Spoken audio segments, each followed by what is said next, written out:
വയനാട്ടിൽ വീണ്ടും കടുവയുടെ ആക്രമണം എന്ന വാർത്ത വരുന്നു. കാട്ടിക്കുളം പനവല്ലി പോത്തുമൂലയിൽ കടുവ പശുവിനെ ആക്രമിച്ചു കൊന്നു. പോത്തുമൂല മാനിക്കൊല്ലി സ്വദേശി വിനോദിന്റെ പശുവിനെയാണ് കടുവ കൊന്നത്. കടുവ പശുവിനെ ആക്രമിക്കുന്നത് കണ്ടതായി പ്രദേശവാസി പറഞ്ഞു. ദീപക് മോഹൻ നമുക്കൊപ്പം. ദീപക് മോഹൻ, എപ്പോഴായിരുന്നു സംഭവം?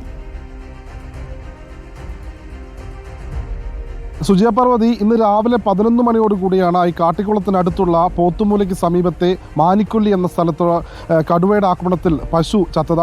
കടുവ പശുവിനെ ആക്രമിച്ച് കൊല്ലുകയായിരുന്നു. കൃഷിയിടത്തിൽ കെട്ടി മേയാൻ വിട്ട പശുവിനെയാണ് കടുവ ആക്രമിച്ചു കൊന്നത്. രാവിലെ ഈ പ്രദേശവാസികൾ കടുവ ഈ മേഖലയിലേക്ക് എത്തി പശുവിനെ ആക്രമിക്കുന്നത് പ്രദേശവാസികൾ കാണുകയും ചെയ്തു. പിന്നീടാണ് ഈ പശുവിൻ്റെ ജഡം വനാതിർത്തിയോട് ചേർന്ന് കിടക്കുന്ന കൃഷിയിടത്തിൽ കണ്ടത്. വനംവകുപ്പ് ജീവനക്കാർ ഇപ്പോൾ സ്ഥലത്തെത്തിയിട്ടുണ്ട്. പ്രദേശവാസിയായ വിനോദ് എന്ന ആളുടെ പശുവിനെയാണ് കടുവ ആക്രമിച്ചു കൊന്നത്. വനംവകുപ്പ് ജീവനക്കാർ നേരത്തെ ഈ മേഖലയിൽ തിരച്ചിൽ ആരംഭിച്ചിരുന്നെങ്കിലും മുൻപ് കടുവയുടെ സാന്നിധ്യമുള്ളത് വനംവകുപ്പിന്റെ പ്രദേശവാസികൾ ശ്രദ്ധയിൽപ്പെടുത്തിയിരുന്നു. എന്നാൽ അന്ന് വനംവകുപ്പ് കൂടുവെക്കാൻ തയ്യാറായില്ല. അതിനിടയിലാണ് വീണ്ടും കടുവയുടെ ആക്രമണത്തിൽ ഒരു പശു ചത്തിരിക്കുന്നത്.